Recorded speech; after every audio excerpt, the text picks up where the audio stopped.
Hello, everyone. How you doing today?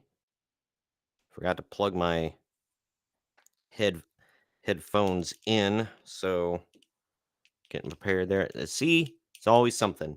Every day I'm like, oh yeah, I've got it all set up. I've got everything pulled up. Everything is going to where it should be going. Yada yada. Nope. Gotta with these microphones. Sorry. With these Yeti microphones, you got to plug like direct. At least mine. If anybody out there has used a Yeti, and you know what I'm talking about, then you can tell me if they're all that way. I got a cheaper one. It's a Yeti microphone. It says blue on it. I know it is blue, but like it actually says blue on it. So like it's a brand. But anyway, how's everybody doing today? We are live here on multiple channels. We're on YouTube. We're on X. We are on, well, you can see the logo up that up there. Yeah. We're on that website. So if you would like to check us out, uh, well, obviously, if you're watching now, you can, you're, you know where we are. But for the rest of you, if you're tuning in later, or if you want to watch me on another, uh, then please do. I don't care where you watch as long as you watch. You know what I mean? So we got a lot to cover today.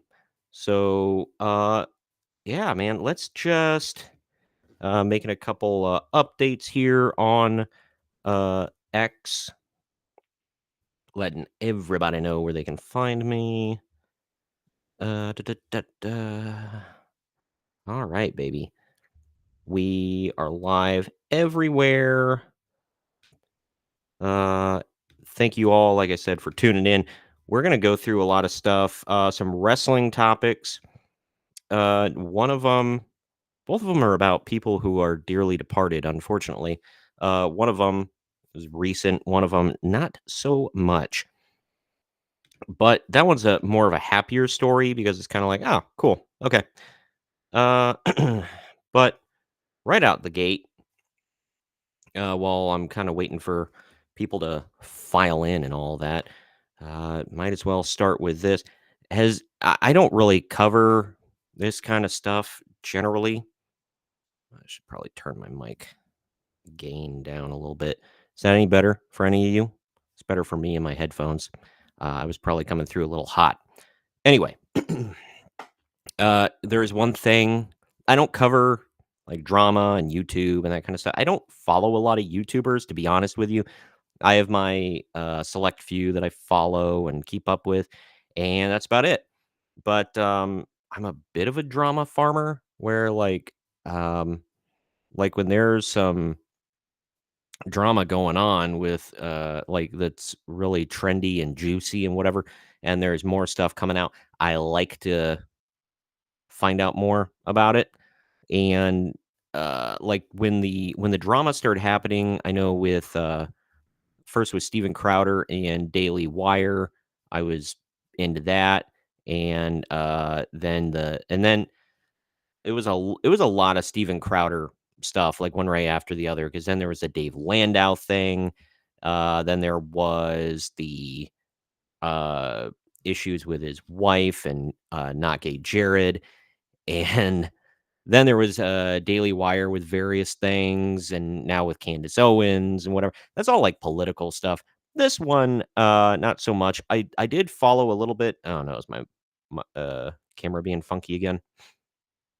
Hope not. You guys can tell me in chat if it starts messing up. But anyway, gosh, it's annoying. But either way, I followed a little bit because this was a trending story for a while. But it kind of connects sort of with if anybody remembers the Nick Merckx Call of Duty stuff that was going on. I'll tell you right now, I don't watch any streamer, like any video game streamer at all, ever. I don't find it interesting to watch people play video games on the internet. I just don't. Occasionally, I'll see clips of, people saying things that I care about from one of those streams, but not very often. Either way, the Nick Merckx thing, if people don't remember, it was something about there was a pride parade or something like that that involved kids in his town, I think, and he said something about, uh, "Leave the kids out of it," or something to that effect, and, Call of Duty pulled his he was gonna have, like, a custom skin because he plays COD all the time, and they yanked that and, basically disavowed him and all that usual stuff, and, DrDisrespect was actually one of the people that came out for him. He's a huge streamer, multi-millionaire for playing video games online, which, good for you, man. Oh, camera just went out. There you go. Ha! It's the deep state. No, I'm kidding. Um, I'm not saying anything anybody would give a crap. Oh, wrong cam. Ooh, bad shot behind me. I am in the process of trying to get all this fixed up. Obviously, that wall has been a menace for a while. But anyway, all right, there we go. Let's hope that no more camera issues arise. But either way, so DrDisrespect stuck up for and he doesn't really get political as far as I know. Again, I don't full disclosure, never really watched his stuff. But from what I've seen, he's just a bro and he doesn't really and he plays a basically a pro wrestling character. Uh and he stuck up for Nick because they're friends or friendly, I should say. Um and he deleted COD, said he wasn't going to play it anymore, all that stuff. So there was that. But then, I guess, from what I've gathered, because I've been watching videos from the quartering, from uh, I'm trying to think, Geeks and Gamers. I watched one, the comment section with Brett Cooper. There was a bunch of them, man. I can't even remember. Everybody's talking. Oh, Moist Critical talked about it. Everybody who has anything to say on the internet's been talking about DrDisrespect. So some weirdo who used to work at Twitch um, came out and was, I guess he's been using Doc to like clout farm and basically say like he has some crappy band and he kept saying it's like if you come out to our shows I might tell everybody why we as in Twitch banned him years ago. Effing weird. The dude's a turd and this isn't anything to do with what I'm going to say about DrDisrespect. Just it's stupid. Like the way he's doing he went about all that stuff is just it makes him look dumb. He's got other dumb posts, whatever. He was an unreliable narrator. And then some things came out and people were like, well, we don't know what to believe. Nothing is confirmed, yada, yada. Well, some things I like Doc finally, because he was trying to ignore it. And then finally he came out with his long post on X that was like, yeah, so years ago, he was using the Twitch Whispers thing, which I never used Twitch. I hate Twitch. As you can see, I'm not streaming to Twitch, but basically he said he was messaging with someone under the age of 18. He didn't go into specifics.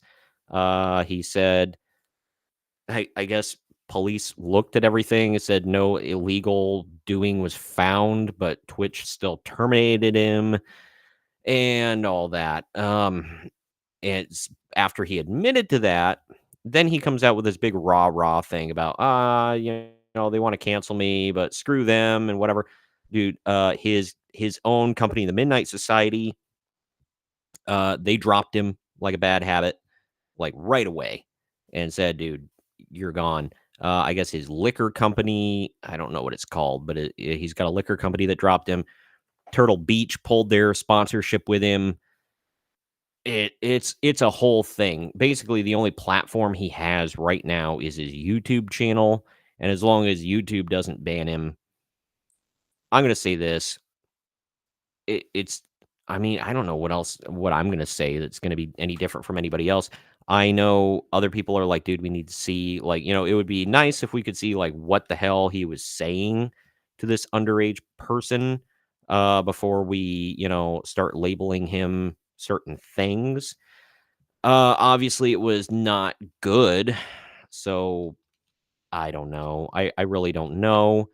Other people are talking about, like, well, Twitch is kinda, has some culpability in this, which sure, but Twitch allows, basically undressed bikini streamers and whatever else selling their OF content, to their underage male fans all the time. Again, not excusing it or anything that happened, but I'm just saying, like, Twitch is a garbage platform where garbage things happen, which is why I don't go there. I don't stream there. I don't know if I will ever open up a channel, but most likely not. It's just garbage. If you like watching, video game streaming, I'm, whatever. But unfortunately, a lot of people use it for nefarious purposes. But either way, that all happened, and I'm gonna say this: the, he lost a lot of subscribers for sure, but he's gonna keep a lot if as long as YouTube doesn't ban him, which they probably won't.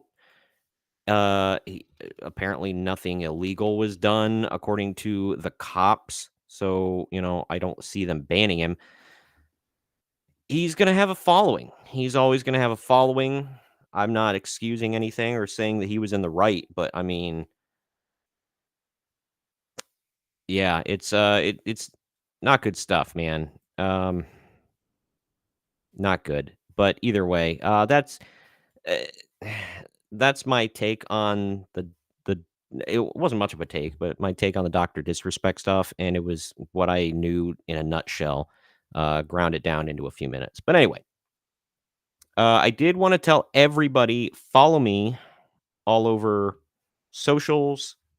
I'll bring up here. Dude. Let's do. Let me show you. While I'm talking about following me, how about follow me here on X? It's at main event underscore marks. I am. I also got my YouTube there. If you want to follow me at main event, uh, at main event marks on YouTube. Oops. You'd think this is my first day navigating a computer. And then there is my YouTube. Like I said, youtube.com/ at main event marks. There I am live. Hello, everybody.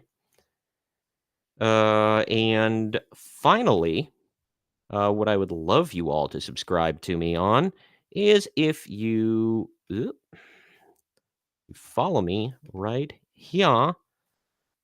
I've got 2 channels on, under my user. It's user, rumble.user I'm sorry, rumble.com/user/main event marks.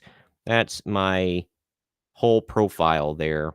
You see my live videos, my long form videos live right there. I've also got 2 channels. There's Marks on Media, which we're currently live on.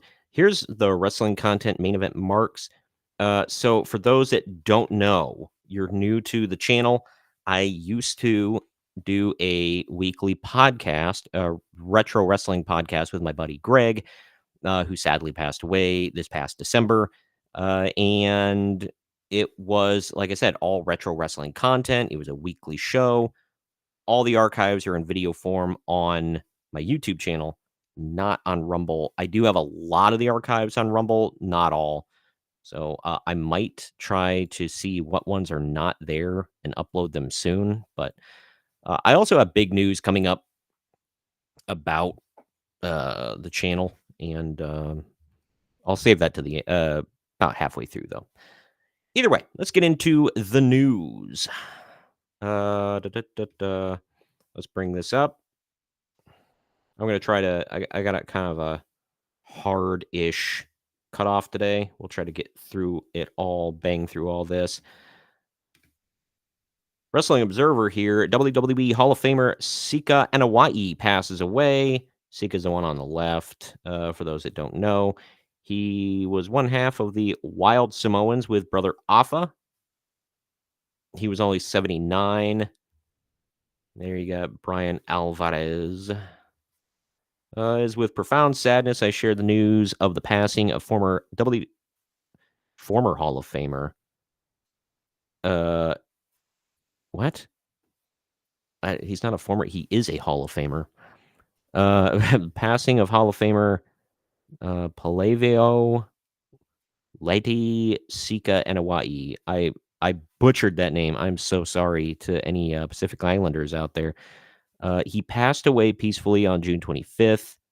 Jarus wrote, yeah, and kind of went through all that. Sika was part of one of the top tag teams in the 1970s and 80s, teaming with his brother Afa as the Wild Samoans. They held the WWF tag team titles 3 times and were inducted into the Hall of Fame in 2007. He's also, for those that don't know, he is the father of the tribal chief, Roman Reigns. Let's bring that up. Roman had a quick... Here we go. Roman had a quick thing here. Roman Reigns thankful for outpouring of support after Father Sika's passing. So he was actually at, I want to say, WrestleMania 34. That's the one I was at with Greg, where he took on Brock Lesnar. And the fans are booing. Dude, that crowd hated that main event because it was Roman Brock again. No one cared. Everybody's booing. They're doing the wave. They're throwing around the beach ball. Nobody cared. Freaking Sika, though, is so psyched that his boy is main event in WrestleMania. He literally ripped his shirt off, throws it at the ring. He's flipping out in the crowd. It's awesome. I mean, it was cool to see a proud dad. So, but let's see. Roman said, "My family and I thank everyone for the outpouring of support in the name of my father." I'm not going to butcher that name again.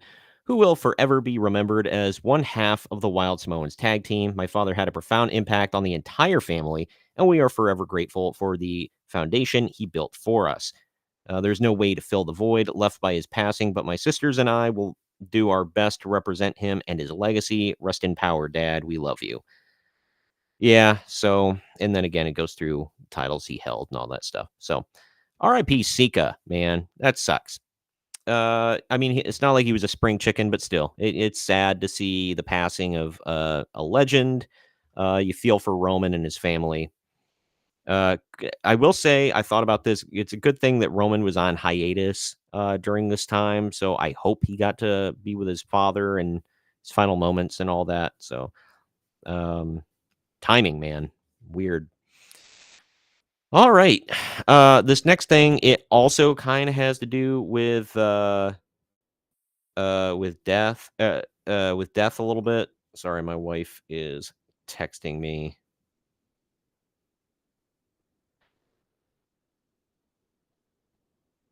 All right, sorry, guys. To anybody in a committed relationship, you probably know what it is. All right, you know what it's like. This doesn't so much have to do with a death as somebody who is passed away. But the AEW Reebok Classics Leather Brodie Lee releases July 2024. So next month, there's the side of the shoe. Yeah, his Dark Order Brodie Lee shoe. Just trying to find. Let's see. Release date July 1st. It's going to be $90, black and purple. Here we go. Here are the pics. I mean, they're not the worst looking shoe. I dig Reebok. I just hate the Dark Order. I've always hated the Dark Order. Even with Brodie Lee there, ugh, forever in our hearts. That's cool, man. I dig it. I think the Young Bucks have their own custom shoes. Supposedly they're good. So I have a friend I think who went out and bought the Young Bucks shoes, but I don't really have much to say about this. They look cool. Obviously, Brodie Lee passed away at the age of 41 in December of 2020 from fibrosis, pa- paru idiopathic. I don't know. Yeah, I'm just butchering words today, but yeah. R.I.P. Brodie Lee. Shoes look cool. Cool on Reebok, man. Yeah. So those are the only wrestling stories I got. I do want to take a moment again to pause for station identification here. So if you are not yet subscribed on YouTube, Rumble, X, whatever, well, you can't subscribe on X, but you know what I mean. If you're not subscribed on YouTube or Rumble, please do that and follow the channel. Uh, and make sure you check for notifications so that you get notified every time I post a new video. This week was a little different.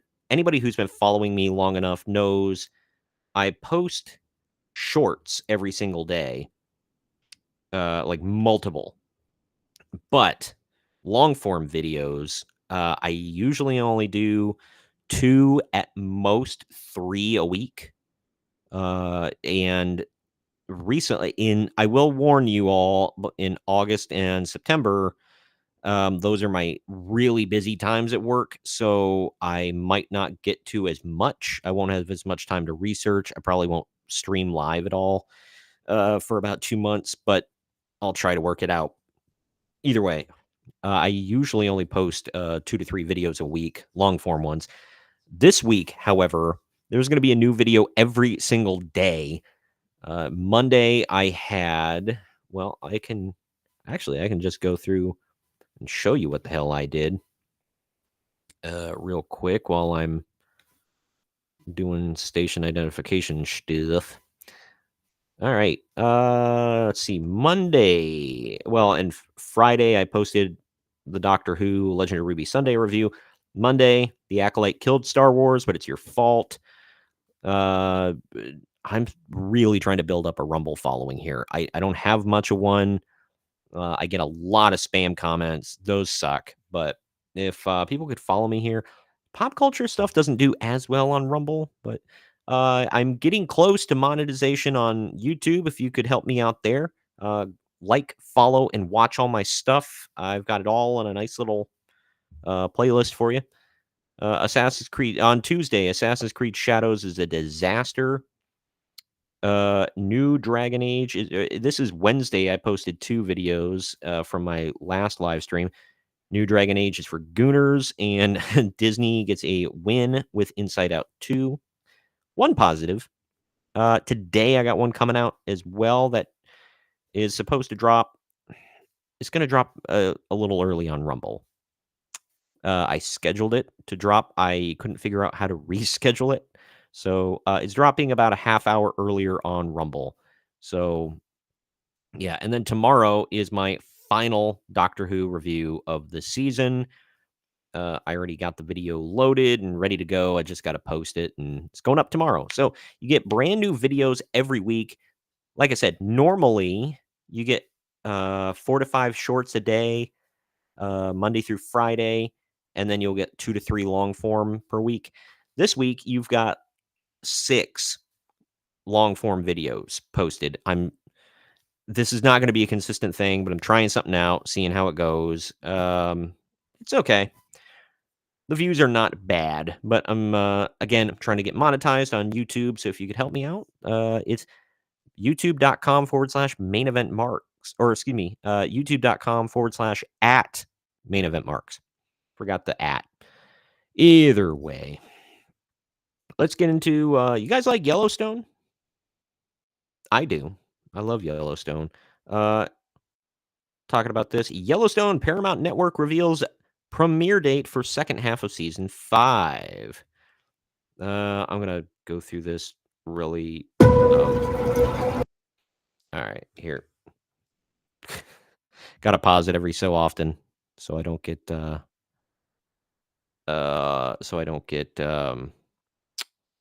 copyright struck. But anyway, the wait is over. November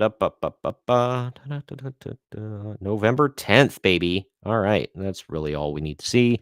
November 10th, the second half of the 5th and final season of the Taylor Sheridan series will premiere Sunday, November 10th at 8 p.m. on the Paramount Network. Internationally, Yellowstone will premiere on Paramount Plus in Canada on November 10th, the UK on November 11th, and in Latin America, Brazil, and France later in November. As previously announced last month, the series has returned to production in Montana.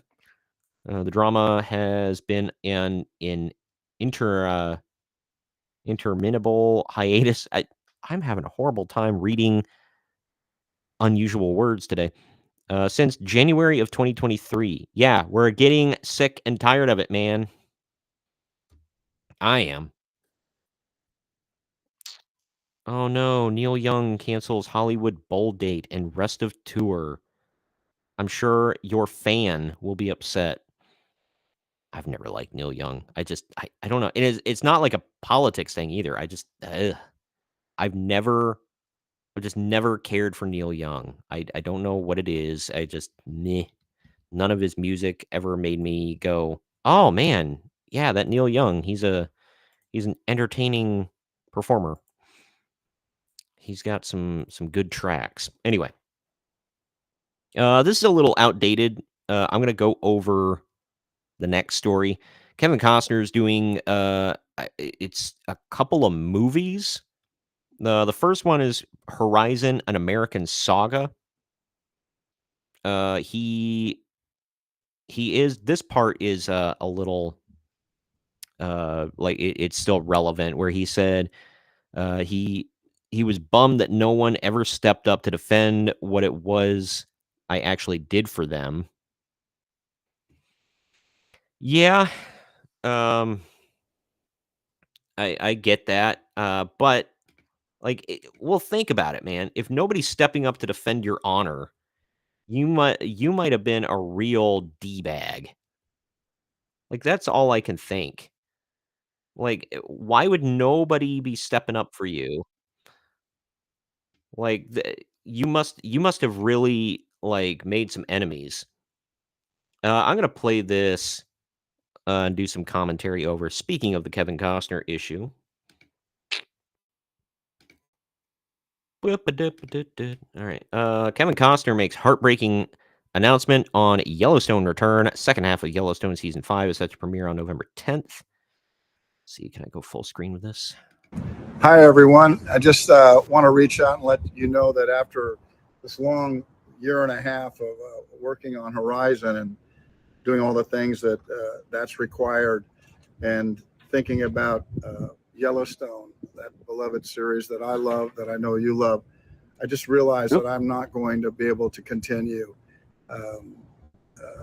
season 5B or into the future. It was something that really changed me. I loved it, and I know you loved it. It changed them. I just wanted to let you know that I won't be returning. And changed people's perception of you. I love the relationship we've been able to develop, and I'll see you at the movies. Relationship with viewers? Like, I mean, you're a beloved actor, man, or you were. I mean, people will still watch your stuff. It's not like you're canceled. But good God. It changed him. Damn it. Oop. Stop. All right. Anyway. Okay, so he's not going to be back. That answers a lot of questions. Why? Couldn't fit it into your busy schedule, I guess. It really sucks, though, man. We've been waiting forever. How are they going to do it without John Dutton? Are they going to kill him off screen? They're not going to recast him. That's not going to happen. I don't know how they're gonna do this. He just I mean, are they gonna be like, "Oh, he's in Washington being a senator," or whatever the F? It's, I did hear forever ago, I actually did a video on it where, uh, they were talking about they were writing multiple versions of the scripts. Some had him in it, some did not have him in it. So, I don't know, they're gonna have to be pretty creative to have, like, the main star of the show, and you can argue all you want, but give me a break, he was, have the main star of the show just gone. And again, when it comes back to, like, what I said where he was like, "Oh, nobody stepped up to defend my honor and whatever, and, defend how much I did for them." Like, I mean, you probably did help some people out, but at the same time, like, um, there to paraphrase a line that my dad would get a lot in the military is, 1,000 attaboys are erased by one oh crap. And I'm cleaning it up a little bit, but you get the point. Like it's not even like you can have 1,000 attaboys and then like a long history of being a d bag as well, and people just like they lose patience. The viewers lost patience. I'm sure the actors lost patience. Taylor Sheridan seems to like just hate him now.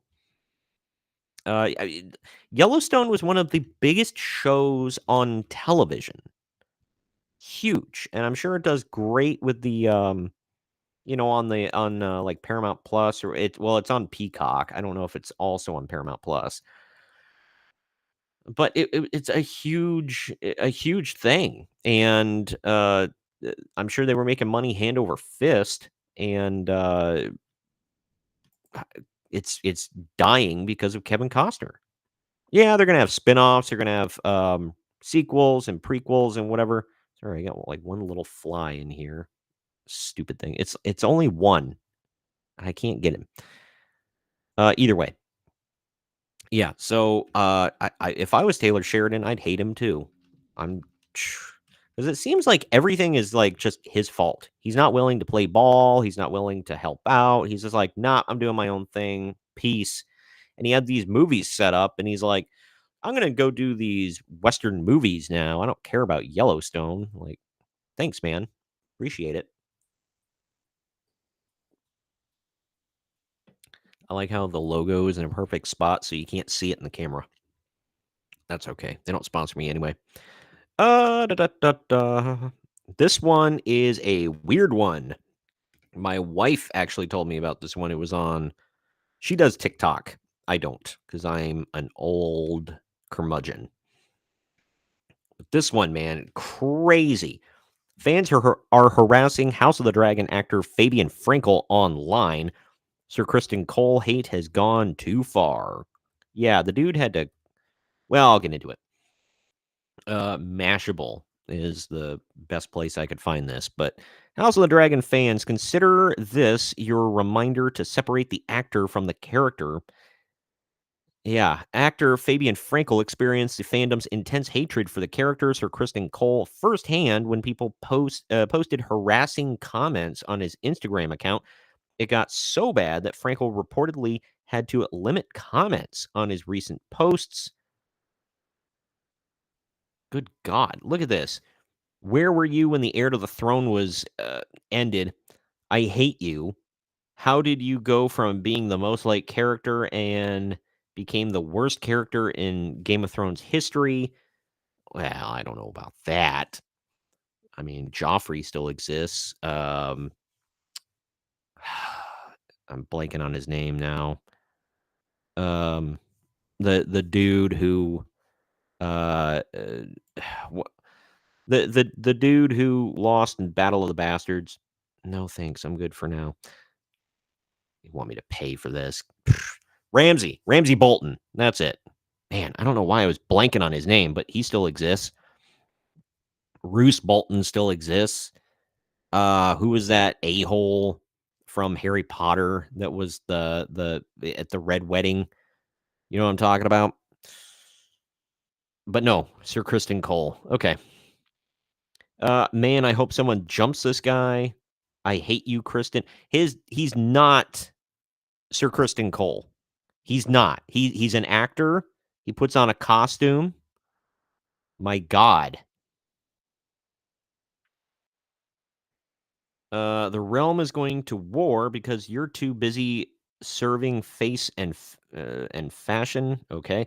Shame on you, Sir Kristen Cole. Do you think this is like a real man? There's a reason why I support reopening asylums, and it's people like this.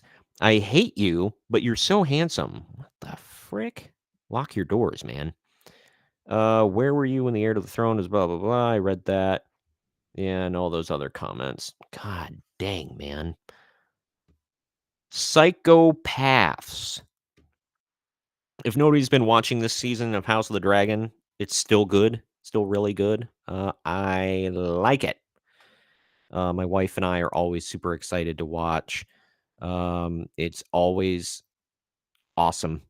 It's definitely a palate cleanser after the last couple of seasons of Game of Thrones. And yeah, if you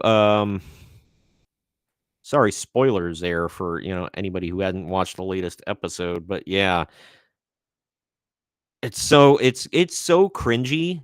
Like, all I can think of, has anybody seen that episode of Friends with Brooke Shields where she thinks that Joey is actually Dr. Drake Ramore from that Days of Our Lives that he plays in Friends? It's funny, they got a show in a show, very Inception. But anyway, and Brooke Shields is nuts in the show, so she thinks Joey is Drake. And like, she doesn't treat him like an actor like Joey. Like, it's like that, man. But instead of like loving him, these people hate him. Like, dude, get a grip. It's an effing show, man. Like, why are you harassing this poor dude? Like, I legit feel so bad. Like, he's probably like, yeah, I'm gonna be on Game of Thrones. I mean, kinda, a Game of Thrones prequel.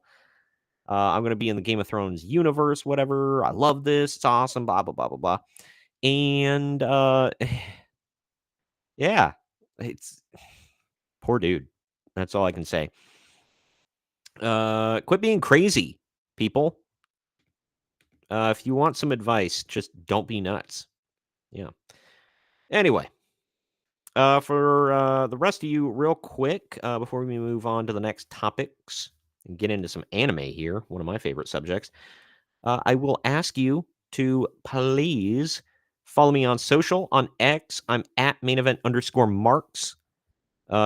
Instagram as well. I've been trying. I always fall out of keeping up with it.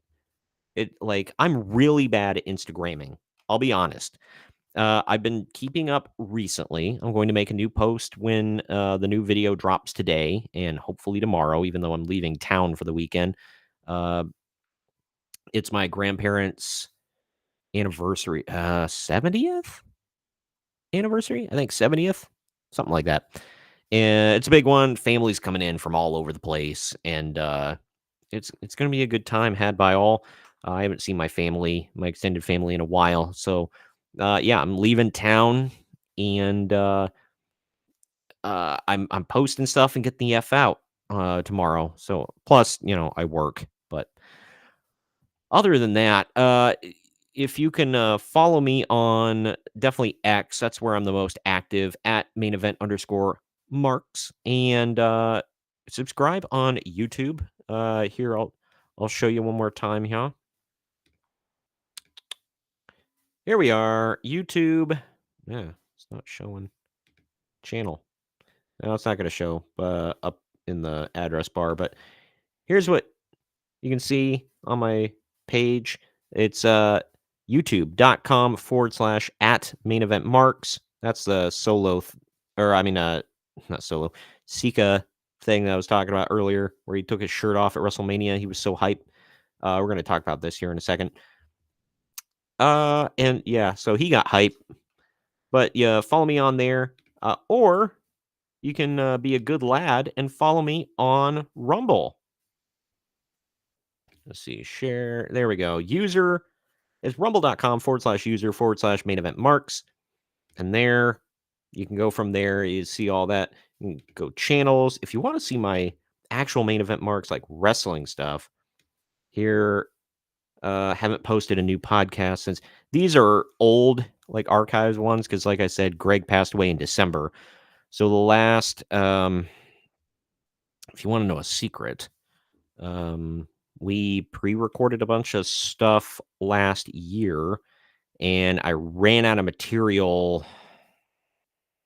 Let's see. That's a best of Shorta. That's rerun here. I think no.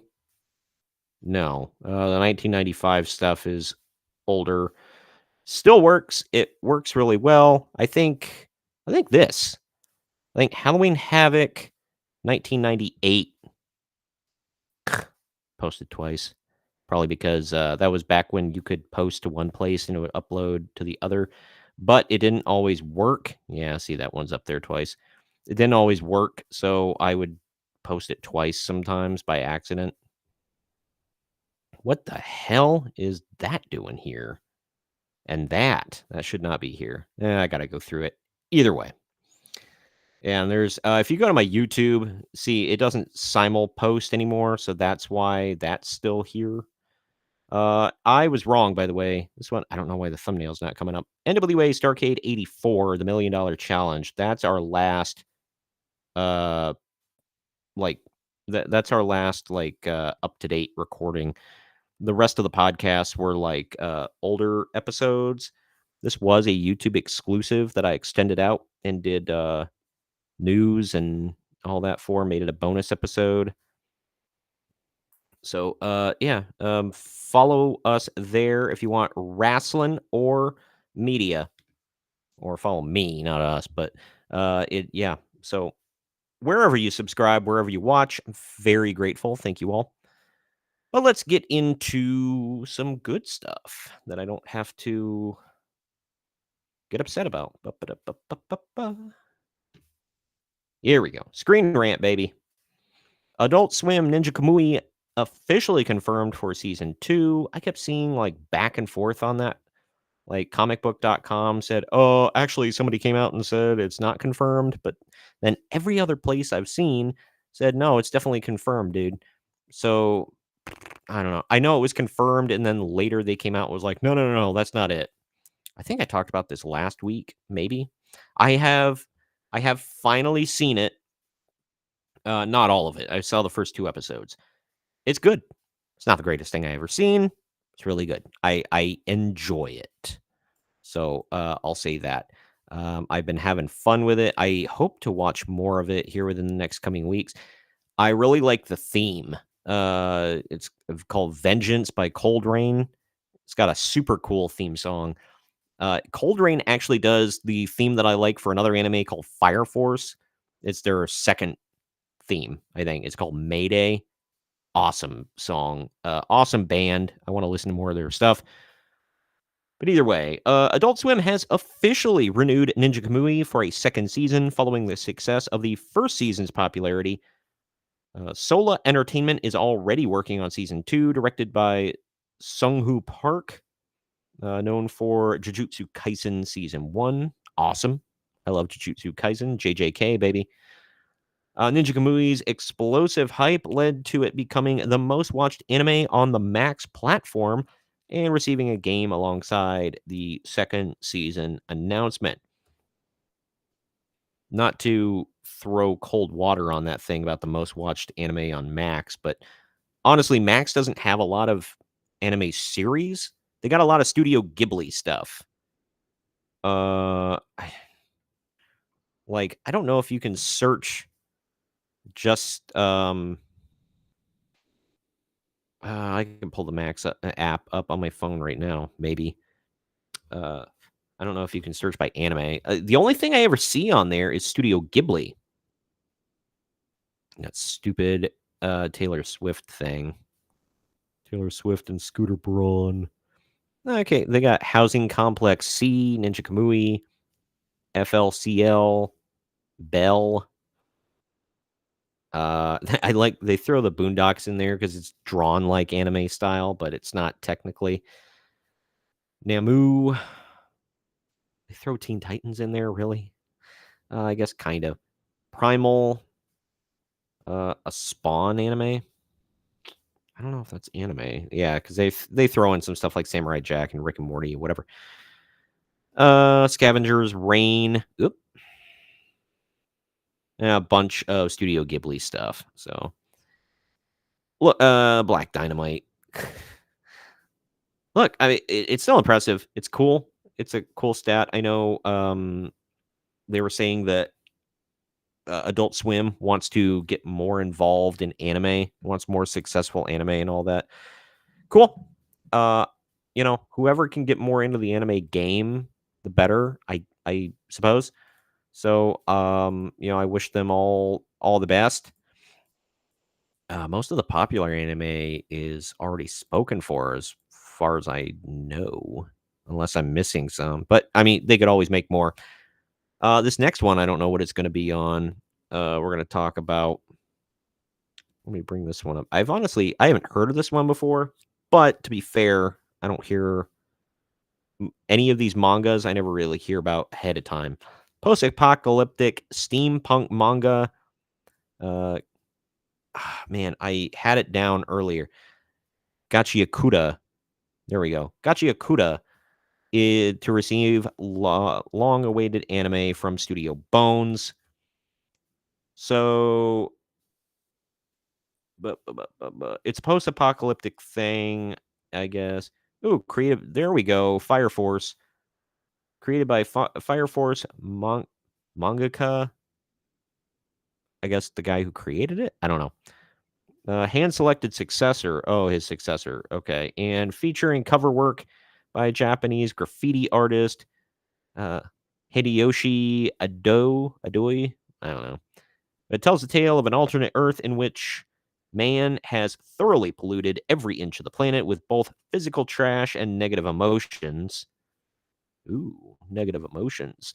Above the surface, free from any of the lingering effects on their forefathers' environment indifference, live both the wealthy sky people and the impure tribes people, the latter of whom are relegated to various slums. Meanwhile, those remaining below in the abyss, many of whom were banished from above for committing serious crimes, are not so lucky, as they must contend with both the harsh conditions of the Earth's surface as well as the fact that the aforementioned pollution has led to the birth of monstrous destructive demons known as aberrant beasts. One such outcast is Rudo, a young man who was tossed from his place among the Sky People after being framed for the murder of his adopted father, uh, Rigto? I don't know. As he falls into the dark unknown, Rudo vows vengeance on both Rigto's murderer and the Sky People in general. I shouldn't have said the M word, but I'm still getting used to that. Making blah blah blah. I'm not going to go through all of this, but you can read it all. It sounds pretty cool, very interesting. I will definitely give it a watch. The art is unique. I like that. I even talked about. I have a video called "Why I Switched to Anime," and I actually talk about. I enjoy the art and the original art from anime a lot more than a lot of stuff I'm seeing from Western media. Like I see a lot of like some. I'm not gonna say all. Like there are still some.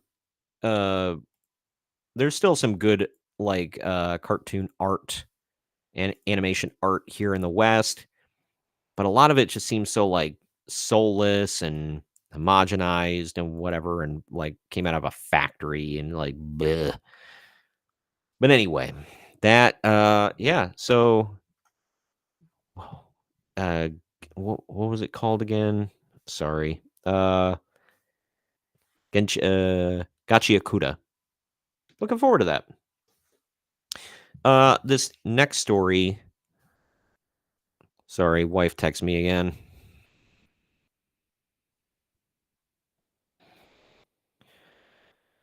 All All right. Sorry to stop the stream, guys. Just pause here real quick before we get into our next topic. This is just a rumor, but it has all the hallmarks of something I would want to talk about. Here we go. Rumor: PlayStation Studio seeks non-white transgender actor to lead new game. Story will focus on how their culture does not accept women as leaders in their community. Oh no. Good God. Let's go through this. According to a new whisper on the digital streets, Sony's PlayStation Studios is currently looking to develop a new game centered on a male to female transgender protagonist who seeks to prove herself against the misogynistic values of her culture. Oh, you gonna give that whole Taylor Swift F the patriarchy thing? Word of this title's development was first raised on June 20th, courtesy of the noted Spanish language PlayStation fan news account at Naughty Play, Naughty with an I, NOTI Play _ Okay. Summer gaming announcements in a minute and a half. Is that an ad? Anyway, detailing a casting call they would later purport to have witnessed firsthand, the account explained that the game was looking to feature a girl from 20 to 30 years of age, of dark skin, and transgender, who was an expert in knives as its protagonist. Why would you need to be an expert in knives to play a character? Are you like what? Oh my God. Whatever happened to acting? Even if you are looking for somebody to play this character who is a dark-skinned transgender character, is the character a knife expert? Why does the actor also have to be a knife expert? You're writing lines that they're going to read, or are they also writing the script for themselves for this game? Like now, like they were talking about, they wanted a voice actress for a character. I never watched Avatar: The Last Airbender. I never really gave a damn. Didn't look interesting to me. But there's a blind female character, and they cast like a blind voice actress to play her because it's more authentic. I'm like, who cares? Can we hear the blindness? And I even think it's stupid, that whole thing where they went through that issue, quote unquote, of uh if you're white, you can't play non-white characters. Okay, well then you have to be then my rebuttal is, well then you have to be white to play white characters. We've never spoken, but you Shut up. I think that's a pretty fair trade-off. And if that's the case, then that really limits some job opportunities for non-white voice actors. And I don't want to do that. I just think that's stupid. It's called acting. Why do you have to be a transgender to play it? And that's a new thing. Oh, if you're going to play a gay guy, you got to be gay. Why? People have been playing, non-gay people have been playing gay people forever, and gay people have been playing straight people forever. Like it's called acting. You're pretending to be someone else. Otherwise, you're just playing yourself. Like they got mad at Bradley Cooper. He was in some movie. I can't remember who the hell he was playing. It was a Jewish guy. And they said he was wearing Jew face, which I like. The descriptor sounds more insulting than anything else. It's like he's acting. These people are so insanely stupid. Further is noted that the story would also center on how this culture does not accept women as leaders in their community. Did they translate that? Yeah, knife expert story. met with an understandable wave of skepticism in response to their post. At Naughty Play would return to the topic 2 days later to clarify some things regarding their claims, addressing some of the most common criticisms leveled against them. The news account asserted, quote, "It was never a bait. It is 100% real. The info was taken from a page where you have to register to see the casting calls. There are also Ubisoft, Activision, and other SEI games. Of course, there are. I claim that it is a PlayStation Studios game because the casting director's history 99% of the time works for SEI. Trust me, guys," the account added, "I would never go into the mud without being 100% sure of things with a sensitive topic like this." Good Lord. Unfortunately, for those curious and those still skeptical, At Naughty Play has yet to provide any further details regarding the casting call, including the identity of the casting director or the exact resource from which they first gleaned the information. Oh, man. And it goes through all this other stuff like former games and whatever. At current, neither Sony nor PlayStation have offered any official comments on Naughty Play's supposed scoop, and they're not going to. They're just not gonna. They're not gonna comment on it. Why would they? They don't have to explain themselves, they think. This it just comes off as like racist, sexist, and who the F is this game for? Nobody asked for a game like that. Nobody wants a game like that. Like, you people are insane. In freaking sane. Like I said, nobody asked for that game. Nobody wants that game. I don't even know what that game would be. Just that what they've said already. I'm like, I'm out. I'm done. And I think most gamers are going to take one look at that, laugh, and then move the hell on and never buy it. It's going to bomb.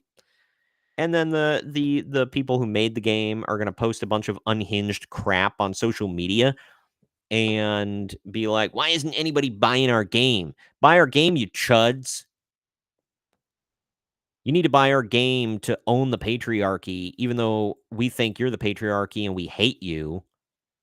And it's going to be a bunch of women and I'll say men with air quotes that just they hate you. They hate everything that you stand for, everything that you hold dear, everything that you love. And they're going to say this game isn't for you, but you should buy it anyway. Support it. And if you don't support it, then go F yourself and whatever. And yeah. I just love these people who think they can like talk trash to you and hate on you, and you're still gonna give them your money. I hope people don't. I really hope people do not waste their time and energy on that. Just don't. All right. Let's get to a couple better things here.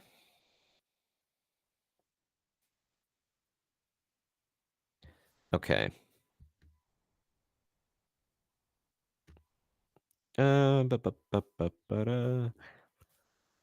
this is getting a lot of hate. I'm not one of those people. Is David Corn Sweat? I posted a short about that. I think somewhere on Rumble as well. Don't remember off the top of my head. Oop. Don't want that. I don't. I probably, yeah. It's not gonna let me go. Anyway, I kind of dig it. It's very comic booky, and I like the throwback look.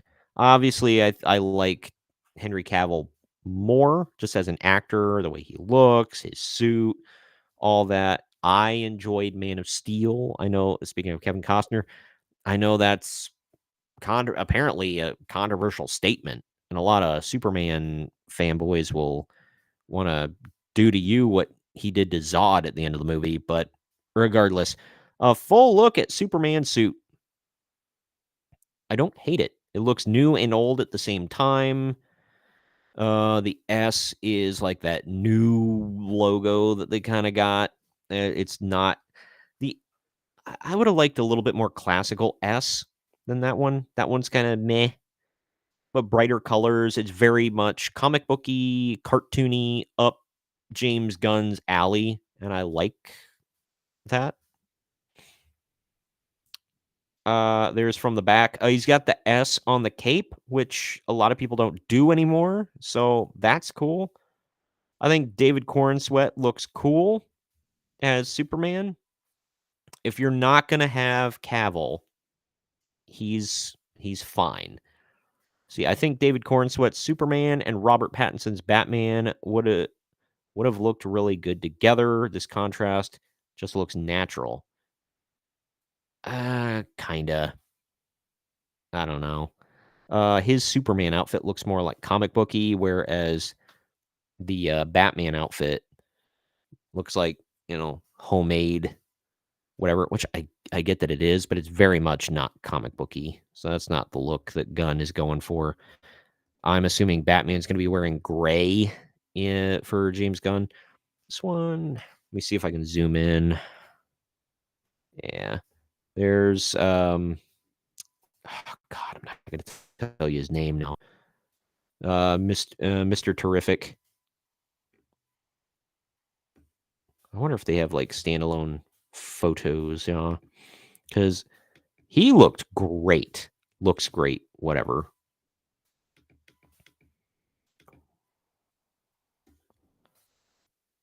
Whoa. All right, something's messed up with my zoom feature here.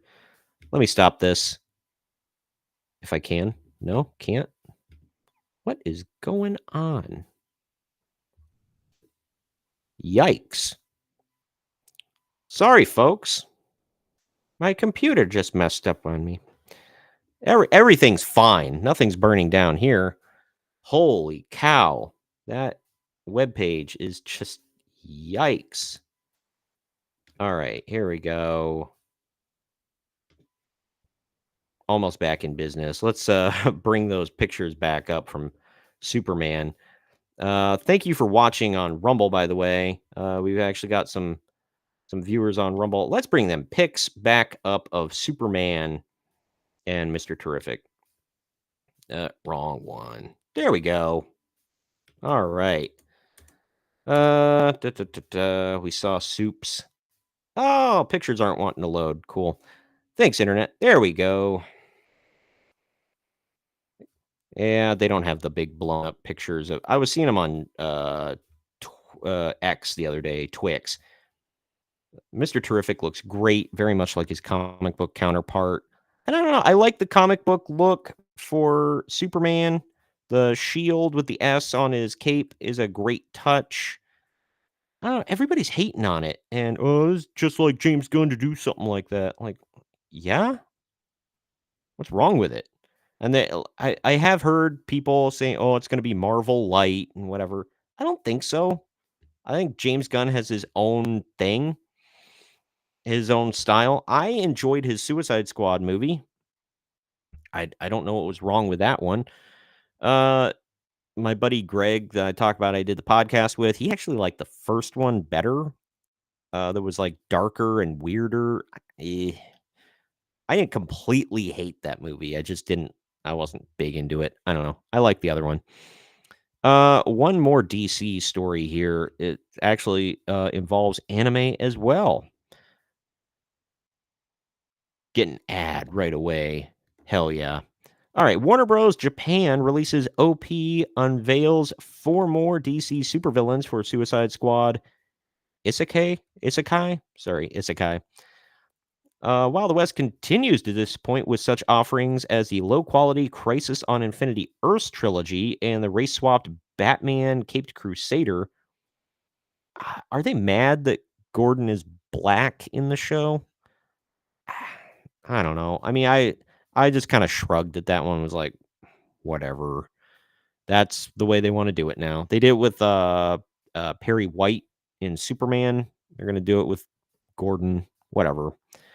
A new preview for the Japan-based WIT Studios. WIT Studios' upcoming Suicide Squad Isekai is reminding fans of what a good DC animated outing can look like. Harley Quinn looks like a combo of like all the Harley Quinns ever. It's kind of cool. Oh, there's that katana from the first Suicide Squad movie. Nice. It looks cool. I'm not going to go through all this. I'm definitely not going to show the trailer because I don't want to get copyright struck. Rat catcher. Oh, they got the male rat catcher with purple hair. Huh. Oh, there's a guy. Crap. Who is it? The Thinker. Yeah, that's who. I'm not going to tell you his name now. Peter Capaldi played in the movie. Is that? Oh, Enchantress. Okay. That's cool. Killer Croc. Nice. That's a goth-ass looking Joker. I don't know about that look for the Joker, man. I don't know. I am looking forward to seeing it at least. Let's see. Currently set to make a break for it on Hulu and Max on June 27th. That's today. Hey, there you go. You're looking for something to watch today, baby. Suicide Squad anime. I'm about it. Combines my love of DC, superheroes, villains, and anime. Yeah, boy. Yeah, I'll definitely be checking that out. I don't know about today, but I'll be checking it out here very soon. I still got to watch Invincible season 2. Excuse me. People that don't know Invincible, it's a good cartoon. Stephen Yao, whatever. Glenn from The Walking Dead. He does the voice of Invincible. I can never remember his name. J. Jonah Jameson there is the voice of Omni-Man, who's his dad. He's like an evil Superman type because every superhero show has to have that. But yeah, it's good. I don't know why. I just started watching episode and I waited for it forever. I watched like episode 1 the day it dropped, and then I just never went back. It's good. It's like it hasn't dropped in quality from what I've seen. And it starts you at a weird point, not where you started last season. So either way, but let's get into well, before we dive into our final stuff here, our final stories, if you can take time, if you haven't already, follow me on X. It's at @main_event_marks on X and on Instagram at @main_event_marks. YouTube, it's youtube.com/@main_event_marks. Rumble, it is rumble.com/user/main_event_marks.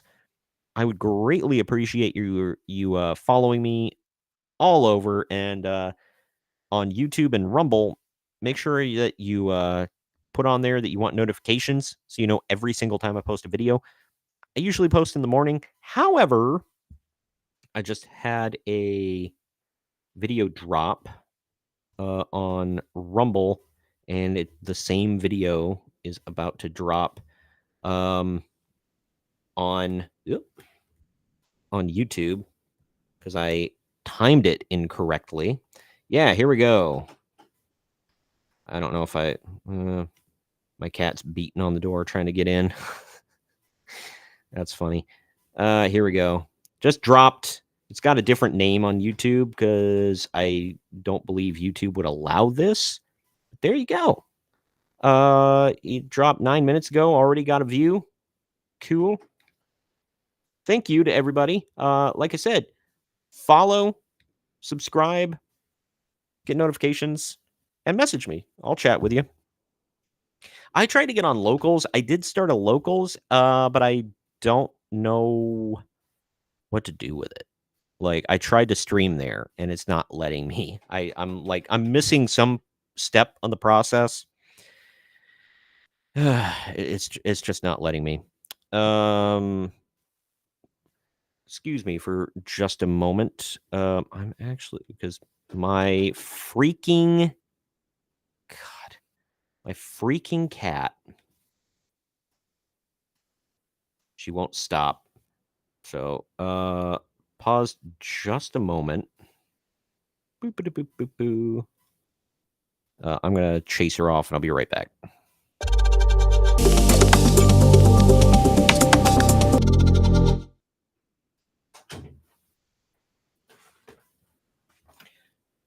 All right, back. Time to dive into our final few stories here. Get a drink of energy drink.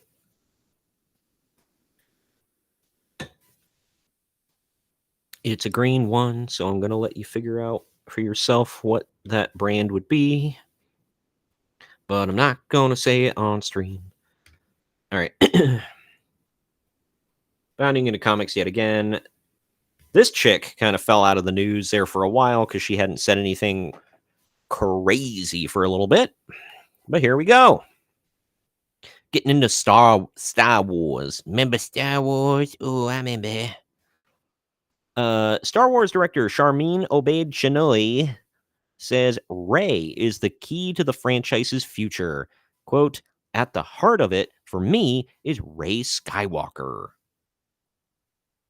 Barf. I hate the Rey character so bad. In the opinion of soon-to-be franchise director Sharmeen Obaid-Chinoy, the character of Rey is the key to the future survival of the entire Star Wars franchise. Yeah, that's a bold strategy, Cotton. Let's see how it pays off for him.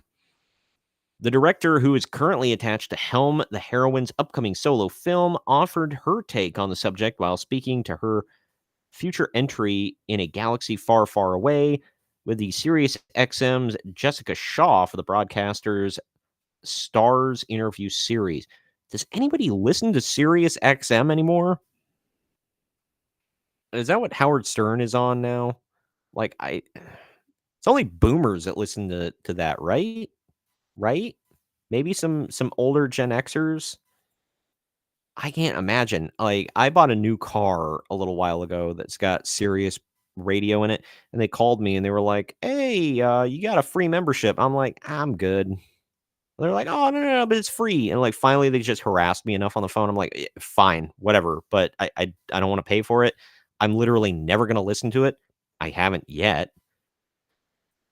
But either way, I'm not going to play that. I don't really care.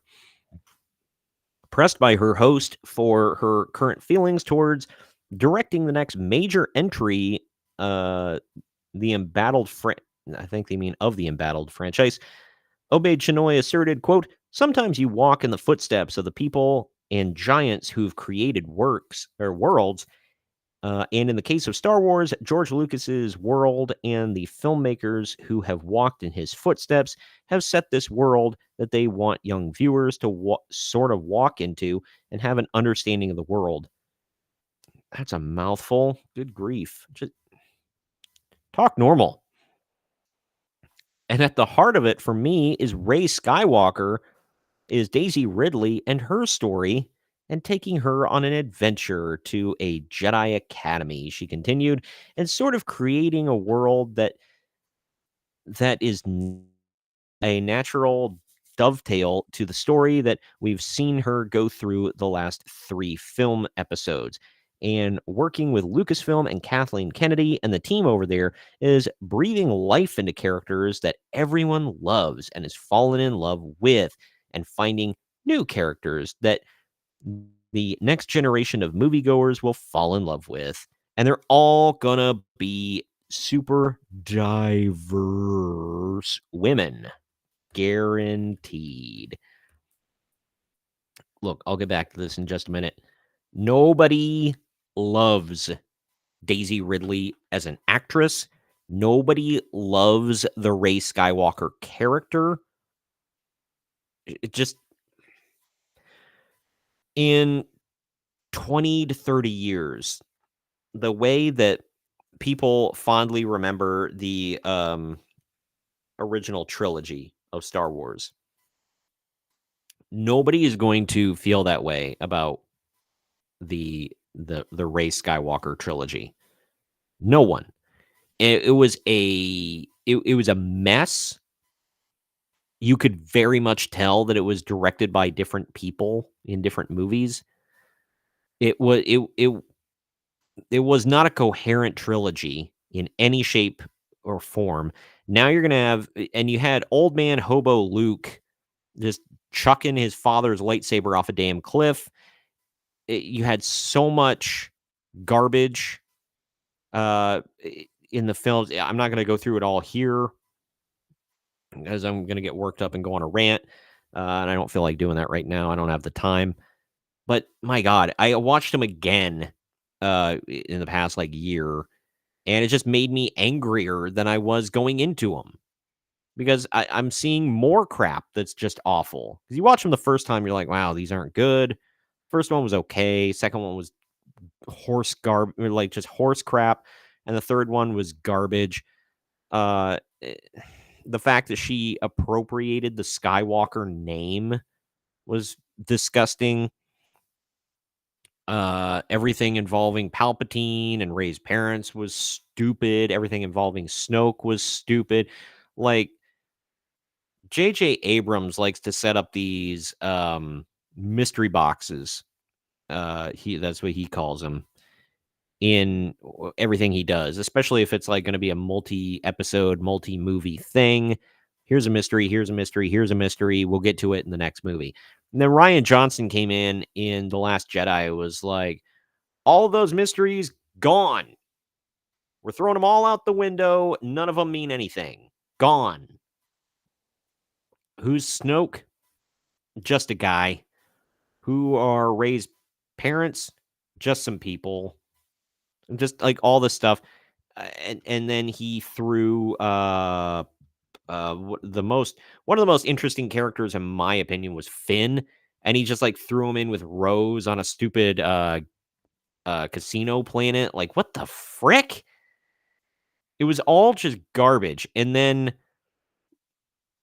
now Rey is going to go off and do what Luke was supposed to be doing this whole time and failed at, because Luke is such a huge failure douche.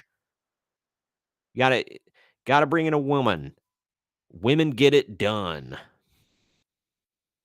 The boys used to be self-aware enough to mock that kind of stuff. Now, the boys would never do that. It's up its own ass way too much, but that's beside the point. This is... if I never see the Rey Skywalker character again, I don't think anybody would give a damn one way or another. Real quick, I want to check. We are on X. We are live. Okay, cool.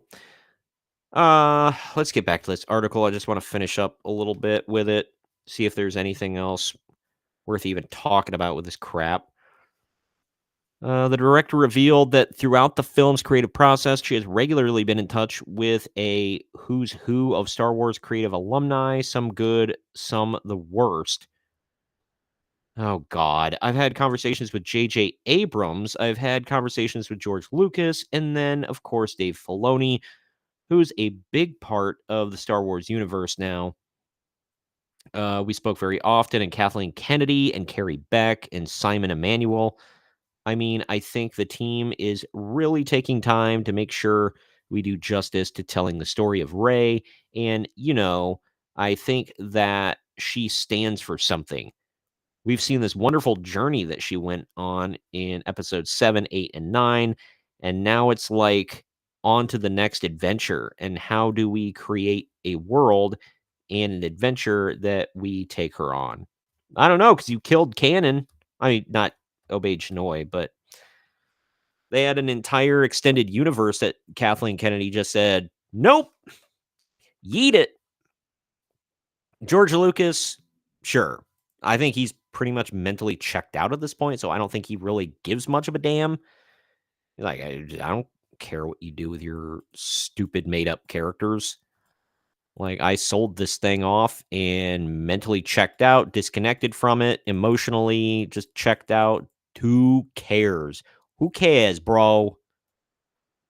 Disney can bend it over for all I care. No lube, which they have. Kathleen Kennedy is the worst. I don't know who the hell those other people were. J.J. Abrams, nah. He clearly doesn't know what the hell Star Wars is either. He's okay at times, but he's not a Star Wars guy. He did 2 movies. One of them was halfway decent because he ripped off A New Hope for the most part. And then one of them was just a trash fire. And I can't blame that all on him cleaning up for the mess left by Rian Johnson. It was just a garbage fire. And I feel like it still ended the same place where he wanted it to end this whole time. So yeah, Rian Johnson did some damage, but I feel like he didn't help his cause. I don't know. It's but speaking of Dave Filoni, sure, whatever. Per Obeyed Chinoy's own words, it would appear that the film will also be used as a vehicle for a very female-centric story. Yeah, because we don't have enough of those in Star Wars. Let's see, Rey Skywalker, Ahsoka, Bo-Katan, the Acolyte. Any others? It's just, my God, it is a complete girl brand at this point. And women liked Star Wars. My wife is a huge fan of Star Wars. They didn't need a bunch of girl power in it. Leia was good. Padme was good. Like, my wife likes those characters, and Ahsoka's fine. You can say what you will about not liking the show and whatever. That's beside the point. But this, let's see this. This is going back in time a little bit. Speaking with CNN's Christy Lou Stout for the network's 2023 New Year's Eve broadcast, the director beamed to the show's host, quote, I'm very thrilled about the project because I think we are about to create, or what we are about to create is something very special. And we're in 2024 now, and I think it's about time that we had a woman come forward to shape the story in a galaxy far, far away. You mean like it has been since Disney took over? What the F are you talking about? This just proves how out of touch this chick is. The story that interests me the most is in Rey's journey as a female Jedi. That's how I can best bring my experience to it. Like Ahsoka, it looks like this garbage, this trash heap is still going through. Cool, bro. They're not canceling that one. Daisy Ridley needs a job because no one wants to hire her anymore because she's not talented. I don't know what else to say about this one. Should we talk about the Acolyte to wrap things up? Because there's more coping and seething there. You want to talk about girl brand. Girl power, baby. Here we go. Yep.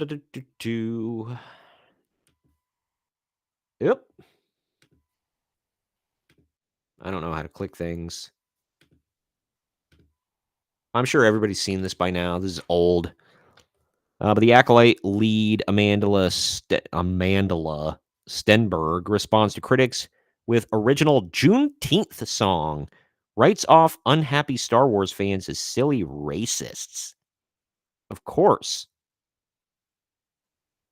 And it's got to be in black and white. Happy Juneteenth. And to those who are flooding me with intolerable racism. Since it took me 72 hours on my laptop to make this song and video, you got 72 hours to respond, and I expect... And she put choreo. They replaced it with choreography. Yeah, right down there. And I expect choreo. Yeah. Oh, they didn't post the video? Oh, that's sad.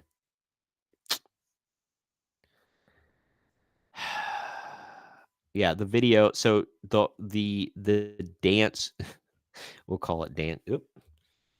The dance, quote unquote, that she does throughout the whole thing is just that like that push it dance where she's just like doing this motion most of the time. And she's like whisper talking throughout it. Everything's in black and white. It's more of like a rhyme. It's like a diary poem from an angsty teenager in drama school. It's the most cringy, stupid thing I've ever heard. I think this woman just like torpedoed her career because she's such an insufferable turd. And she just sucks. Everything I've seen from the Acolyte is just she sucks.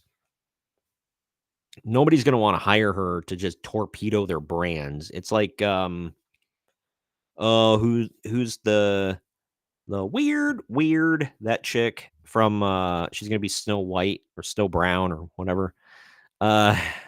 She yeah, I don't know, she was in the new Hunger Games, the prequel.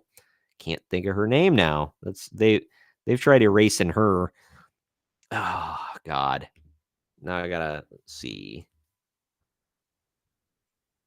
The Hunger Games, the Ballad of Songbirds and Snakes. That's it. Rachel Zegler. Yeah, her. It's like Rachel Zegler. Nobody wants to hire her ass anymore. She's such an insufferable piece of garbage. Like she just like torpedoed everything, and she's far more talented than Amanda Stenberg. This is what her first thing that's really noticed. Like she might have done other crap, but nobody knows about it. And this is her first big time gig, and all she's doing is whining and crying and calling everybody a racist. Also, to all those people that always cry racism, where are the receipts, bro? I'm like, maybe it is happening. I don't know. And I always see the matoxic fans crap from people that anytime something comes up about Star Wars, oh, toxic fandom. I'd like some receipts, just for once. Some receipts? No, don't have any. Didn't think so. Oh my god! All right, last thing, wrapping up about the Acolyte. The Acolyte showrunner Leslie Headland says critics describing Witch Coven as lesbians are not really paying attention. Claims series is the most important piece of art that I've ever made. Pretty sure like the turd you just dropped in the toilet is more important than this and more of art than this. Despite the term being perfectly apt to describe them, the Acolyte showrunner Leslie Headland believes that anyone labeling the members of her newly canonized all-female space witch coven as lesbians is not actually paying attention to her story. Really? See, I carried them, I created them. Okay. Girl power. The embattled showrunner and former assistant to Harvey Weinstein, I love when they throw that in there, offered her thoughts on the criticism leveled towards her entry in the Star Wars franchise while speaking to The Hollywood Reporter's Brian Davids following the airing of the series' 4th episode, Day. And people were crapping their pants over the 5th episode. I saw it, and I saw bits and pieces of it, and I was like, cool. Secrets are being secreted. I don't know. And there was a big fight scene with a lot of people with lightsabers, and everybody's like, "Oh my god, their fight scenes are so awesome." In their defense, what in the? Oh, okay. Sorry, caps lock was on. I was like, "What is going on with my computer?" In their defense, I have heard some decent things about the fight scenes, but man, after so many like repeated turds over and over, nobody cares, man. Uh, like that's like sprinkling a little sugar on a poo. I was like, here, I'll make this poop a little sweeter for you while you choke it down. It's still a poo, man. But beginning their time together by reflecting on the backlash to her previous interview with the Rap's Drew Taylor, in which she appeared to affirm the widely held belief among test audiences that the Acolyte was the gayest piece of Star Wars media yet, Hedlund informed her host, I was surprised by the question. Sure. Uh, quote, Amandla and I burst out laughing because that's our knee-jerk reaction being asked that to be honest. I don't know what the term gay means in that sense, she added, clarifying, I don't believe that I've created queer with a capital Q content. What's queer with a capital Q content? Like, it's gay. It's a gay show. It's for gay people, by gay people, for gay people. Amandla said in the interview, nerds are gay. You said, and no, that wasn't, oh, my knee-jerk reaction. You laughed awkwardly for a long, like an extended period of time. And then you said, I've heard that before, and I'm into it. Like she literally said, I'm into it. Okay? And then you're like, whoa, it's not what I meant. I was shocked, and I was shocked. Quite frankly, I was appalled. Okay. From there, Davids then pressed Hedlund for insight into the recent third episode introduction of the aforementioned able to create life from the Force lesbians, or lesbian space witch coven. Oh, God. In turn, the showrunner explained, they're in a matriarchal society. As a gay woman, I knew it would read that their sexuality is queer, but there also aren't any men in their community, so a closeness between the two of them would be natural. It seemed plot-driven. I would say it's really reductive to call them lesbians, she further pushed back. I think it means they're not really paying attention to the story. Look, it's only women. They only have relationships with other women, but they're not lesbians. All right, why are you calling them lesbians? Her arguments are like, look, it's gay, but it's not like that kind of gay. Like that's been her whole thing through this whole interview.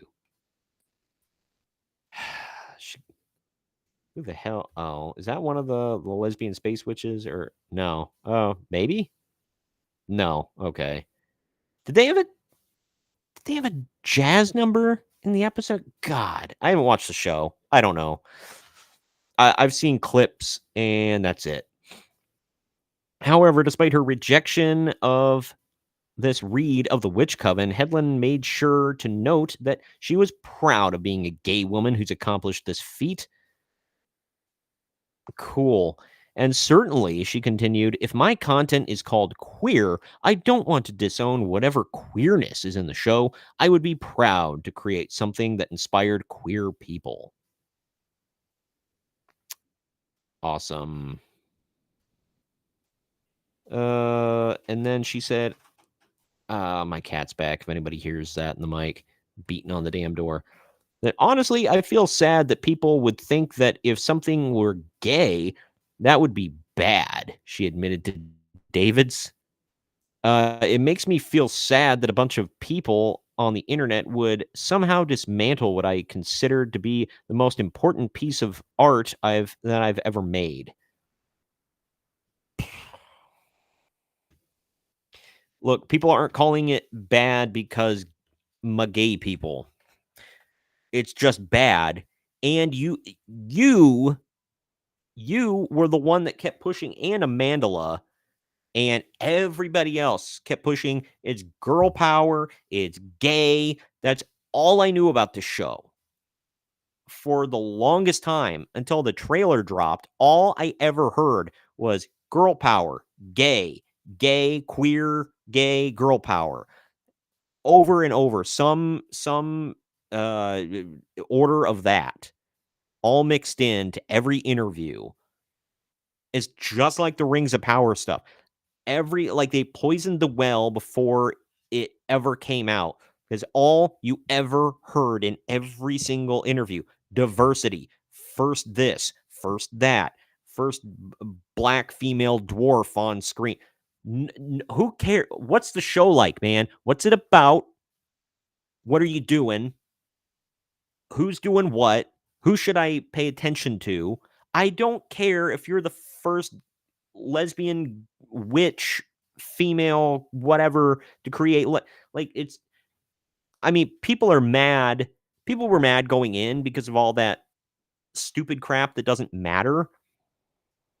But then people got mad when they finally watched this crap and went, oh, it just sucks. Like every other Star Wars property that you people have crapped out over the past decade. It sucks. I've only seen clips, and I'm like, I couldn't even hate watch this show. I haven't been able to. I refused. I can't even do it for the content.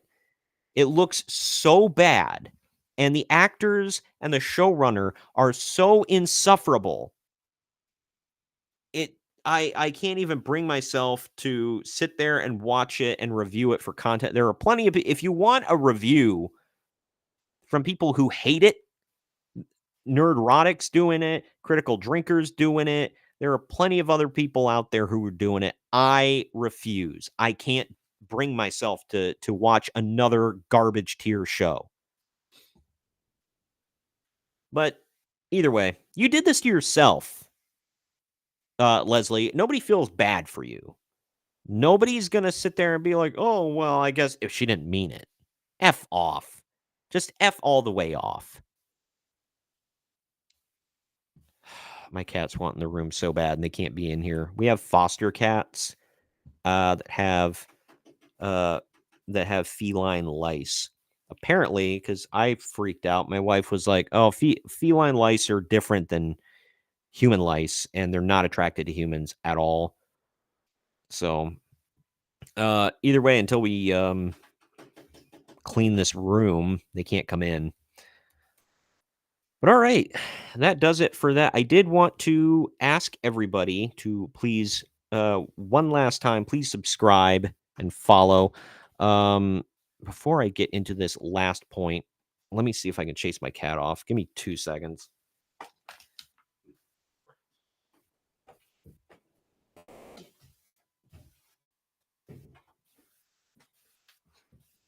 And a back. All right, let's wrap this puppy up. There is something important that I wanted to go over. That's why I didn't want my cat beating on the door the whole time I'm trying to talk.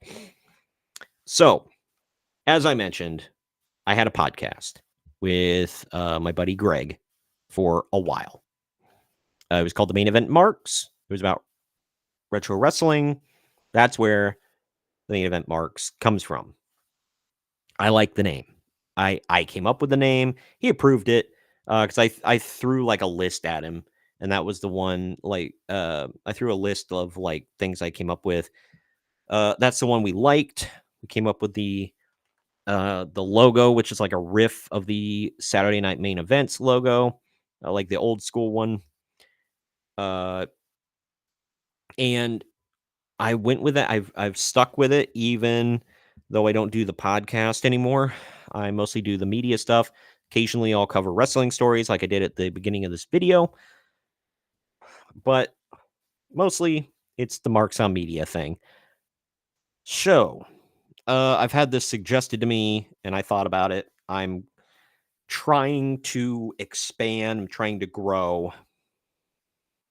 And I don't know if the name is holding me back, because I expanded into the Marks on Media thing because I wanted to grow our YouTube channel and kind of branch out into different forms of media other than just the wrestling thing. While the Main Event Marks name is kind of quote unquote established, because I've got it on all our socials and our YouTube and whatever. That's not where I'm headed with future stuff. I will still talk wrestling from time to time, but the podcast is donezo. Yeah, there's really not much else for that. I'm probably also going to rebrand the podcast, and start doing like the live shows, maybe upload them in podcast form. But either way, I was just thinking about a full rebrand of everything. Like, still keep the main event marks, like playlist on YouTube. Keep the main event marks channel on Rumble, but everything else, change the social name, change the logo. I'm really thinking about just going with full marks on media for everything. I really think that's the move. I think it's the way to go. Might take people a minute to figure it out.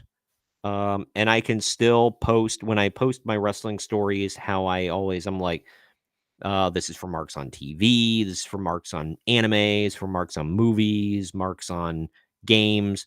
I can still say this is for the main event marks, yada yada. And then, like, when I do my figure hunts and stuff, I usually do it for wrestling figures. So I'm really just thinking about a whole rebrand of everything, just so people know what they're getting. Because when they see main event marks, you really think, I mean, I would think wrestling or MMA or something like that. Because, I mean, that's what it sounds like. That's what it was intended to sound like from the get-go. And that's kind of where we are, with that. But marks on media, I think, kind of gets across the point of where I want to go with it. Because I do concentrate much more on the media side of it. We're going to keep circle jerking, or God, circle. I am so sorry, Jacob. Jacob Grandi does curtain jerkin, not circle jerkin. That's a very different show. He does curtain jerkin on our YouTube channel. That does not get uploaded to Rumble. And I'm gonna keep that, because he had his own thing for a while, his own channel, and he was on another channel, I should say, and that channel tanked. So he wanted to latch on to us. I said, sure, more wrestling content, whatever. It's not like we're competing. He's literally uploading to my channel, so there you go. So he can keep up with more current wrestling content than I can. I just don't have it in me anymore. Don't care that much anymore. I still watch. I'm going to SummerSlam. I'll document that. But yeah, I really think that rebranding everything officially to Marks on Media, I've got some things labeled that way, but I want to change the socials. I want to change the name, the official name and logo on the YouTube, everything. I think that's the move. So if you all start seeing marks on media, and I'll put out more notifications about it when I actually do it. It's probably going to be this next week. I'll get into all that, because it's going to be an undertaking across a couple of days. But yeah, so we're going to change everything to marks on media and go from there.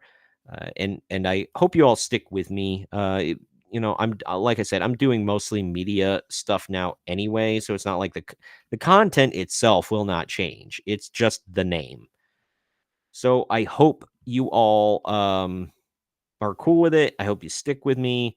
I hope you've been entertained, and I really hope you tell others what I'm doing here. I'm just having fun with this right now. Everybody, like, some people think it's an own on in my YouTube comments to be like, "Oh, you're not making a living doing this," whatever. I'm like, "No, it's a hobby. It's always been a hobby. Would I like to make money with it? Sure, that's the goal. But just having fun, man." But yeah, I hope you all have a good time. or had a good time listening to me ramble on today. If you missed anything, go back and check it out. I covered a lot of segments. I'm going to clip some of it and put it up on YouTube and Rumble as long form videos. I also got a new video out now. It's officially posted on YouTube now, so I can show y'all. Before I go, one more call for you all. There we go. Assassin's Creed Shadows is super LGBT. Wow. Ticked up a little bit for that one. Yeah, so and then it's called something completely different on Rumble. Here, I'll show you all again. Because Rumble doesn't censor like YouTube does. So it's Assassin's Creed Shadows is super gay. Right there in the thumbnail, super gay. And you'll see why. I'm not saying like gay as in lame, like actually gay. And you'll see why if you watch the video. But I got a few sources in there where I talk about why. And yeah, but that about does it. I hope you all subscribe and follow. Because if you do, then when I change over the names of everything, it's not going to affect you. You'll still be able to see us. You'll still be subscribed and all that. So I'm really going to try to get that changed either over the weekend, most likely over next week. But thank you all for being with us or being with me. I don't know who us is. I don't have a mouse in my pocket. But thank you all for being with me here today. And we will see you all. I'm going to try to stream same time next week, maybe Wednesday, but we'll see. And yeah, have a good day, y'all.